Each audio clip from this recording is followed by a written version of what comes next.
As you have learned in class, the main task of the federal bureaucracy is policy implementation, but it also makes policy. You might be thinking to yourself, wait, I thought it was Congress's job to make policy. What gives?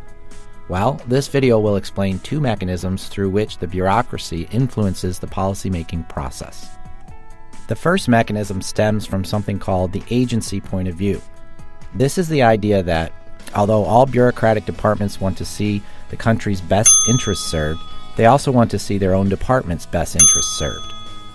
Therefore, when a policy decision must be made, representatives of each department will advocate for whatever policy options are best for their department, whether this means getting more funding for the department, raising the department's profile within the government, or just enabling the department to better meet long-standing goals.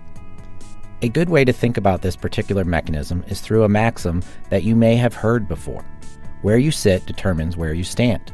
The basic idea here is that you determine your own individual position on what the best policy is based on how each possible policy affects your immediate department.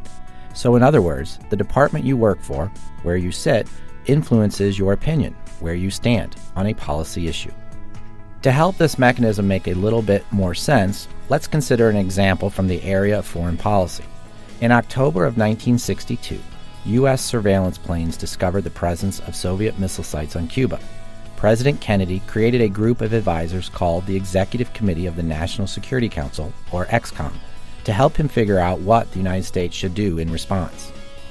If we look at the list of solutions suggested by each of the members of the EXCOM, it's easy to see that each of these members advocated for solutions that maximized their own organization's role and their own organization's profile.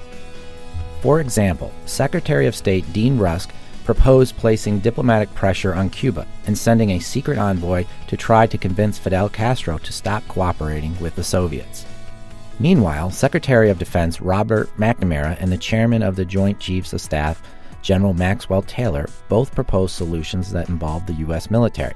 McNamara proposed using a naval blockade to prevent Soviet ships from being able to deliver any additional materials to the missile sites, while Taylor advocated for direct military action against Cuba.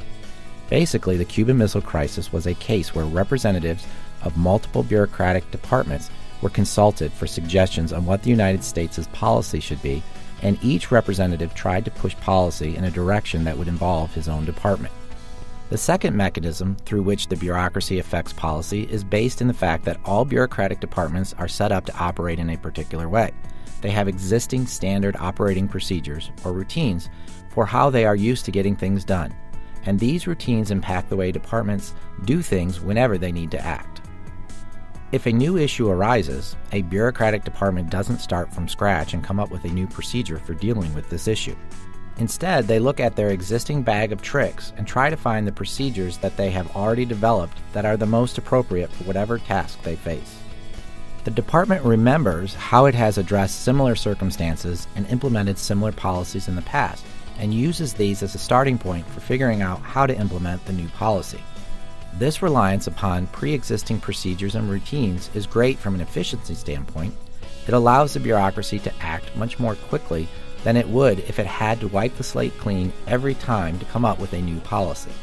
But this approach is not without its pitfalls. For example, thinking through the lens of what has been done in the past might limit a bureaucrat's creativity when it comes to imagining what solutions are possible now. It's hard to imagine anything beyond what you are already doing, after all. Also, the creation and use of standard operating procedures limits a bureaucratic organization's ability to carry out the full range of possible solutions that they might be able to imagine.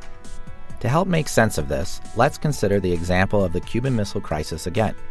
One option that was available to the U.S. at the time was to launch airstrikes against the missile sites to disable them mid-construction.